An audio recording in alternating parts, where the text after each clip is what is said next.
71-এর গণহত্যা কারণে বিএনপি নেতা মোয়াজ্জেম হোসেন আলালের এমন মন্তব্য ভিত্তিহীন, বিভ্রান্তিকর ও রাজনৈতিক উদ্দেশ্য প্রণোদিত, জাতীয় ঐক্য বিনষ্টকারী এবং দায়িত্বজ্ঞানহীন। স্পষ্ট বোঝা যায় আলাল কেবল রাজনৈতিকভাবে কাউকে খুশি করার জন্য জামায়াতকে নিশানা করছেন এবং তার বক্তব্যে কর্তৃত্ববাদী ও আওয়ামী ফ্যাসিস্টদের সুর ধ্বনিত হচ্ছে। মানবতা বিরোধী অপরাধ বা 71-এর হত্যাযজ্ঞে বাংলাদেশে জামায়াত ইসলামীর সম্পৃক্ততা সংক্রান্ত অভিযোগ প্রত্যাখ্যান করে দলটির সহকারী সচিব জেনারেল মাওলানা আব্দুল হালিম শনিবার কেন্দ্রীয় প্রচার বিভাগের সিনিয়র প্রচার সহকারী মুজিবুল আলমের মাধ্যমে পাঠানো বিবৃতিতে এসব কথা বলেন।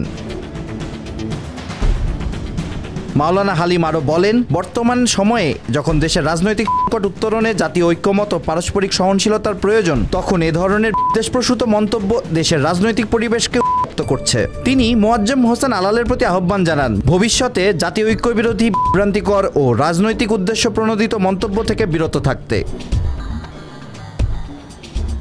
বিবৃতিতে স্পষ্ট করা হয়েছে, 71-এর মহান মুক্তিযুদ্ধের সময় জামায়াত ইসলামী বা এর সদস্যদের বিরুদ্ধে আনা মানবতা বিরোধী অপরাধ বা হত্যাযজ্ঞে সম্পৃক্ততা সংক্রান্ত অভিযোগ সম্পূর্ণ ভিত্তিহীন। স্বাধীনতার পর থেকে রাজনৈতিক প্রতিপক্ষকে নিশানা করে জামায়াতের বিরুদ্ধে এই ধরনের প্রপাগান্ডা চালানো হয়েছে, কিন্তু দেশের মানুষ এখন এসব মিথ্যাচার সম্পর্কে সচেতন। জামায়াতের পক্ষ থেকে বলা হয়েছে, দলের নীতি ও আদর্শ ইসলামী মূল্যবোধ, ন্যায়নীতি এবং জনগণের কল্যাণে নিবেদিত।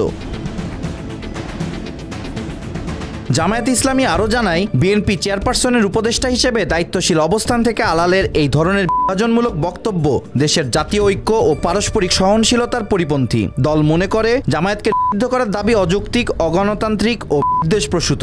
দেশের গণতান্ত্রিক পরিবেশ রক্ষায় ন্যায়নিষ্ঠ ও দায়িত্বশীল রাজনৈতিক আচরণ অপরিহার্য।